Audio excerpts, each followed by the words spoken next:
शनिदेव को न्याय का देवता कहा जाता है।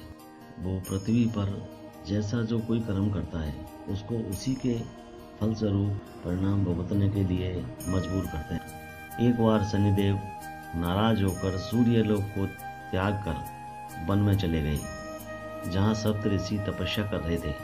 तो शनिदेव ने उनकी तपस्या भंग करने का मन में विचार बनाया और उनकी तपस्या भंग की और उन सप्त ऋषियों के द्वारा अर्जित ज्ञान के भंडार को लेकर फाड़ दिया, जिससे सप्त ऋषि नाराज हो गए और सप्त ऋषियों ने शनिदेव को श्राप दिया कि तुम अपनी सारी शक्तियों को भूल जाओगे और शक्तिहीन हो जाओगे। उसी समय शनिदेव शक्तिहीन हो गए और मूर्छित होकर जमीन पर गिर पड़े।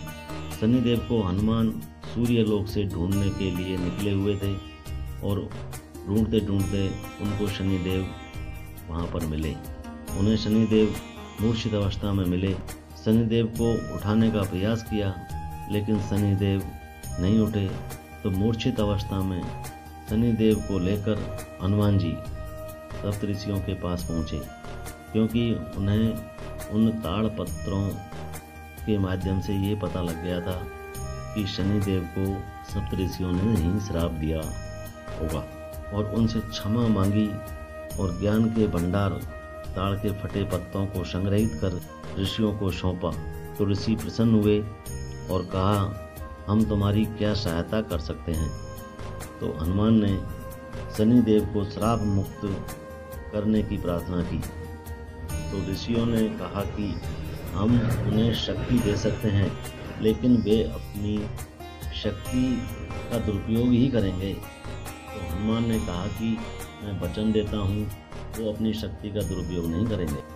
तो ऋषियों ने शनिदेव को श्राप मुक्त किया, लेकिन शनिदेव की मूर्छा भंग होते ही उन्होंने सप्त ऋषियों को देखा तो उन्होंने उनसे फिर भला बुरा कहा और हनुमान के समझाने से भी नहीं माने और वहाँ से चले गए। तो हनुमान भी उनके पीछे गए और शनिदेव को समझाकर सूर्य लोक ले गए। वहाँ उन्होंने अपनी माँ छाया को जल में समाधि लेते हुए देखा और उनकी हम शक्ल संज्ञा को सूर्य देव के साथ देखकर शनि ने अपनी माँ से पूछा। तो उन्होंने संज्ञा को शनि की माँ बताकर जल में समाधि ले ली, जिससे शनिदेव बहुत आहत हुए। तभी संज्ञा ने उन्हें ढांढस बंधाया और कहा कि मैं तुम्हारी माँ हूँ। तो शनिदेव ने कहा कि आप मेरी माँ नहीं हो सकती। तो सूर्यदेव ने भी यही कहा। तो शनिदेव क्रोधित हो गए और उन्होंने कहा कि मेरे नाम के साथ सूर्यदेव का नाम नहीं लिया जाएगा, तो मेरी माँ छाया का नाम ही लिया जाएगा। और वे सूर्य लोक छोड़कर चले गए। इस तरह से कहा जा सकता है शनिदेव और सूर्य देव के मध्य संबंध सही नहीं थे।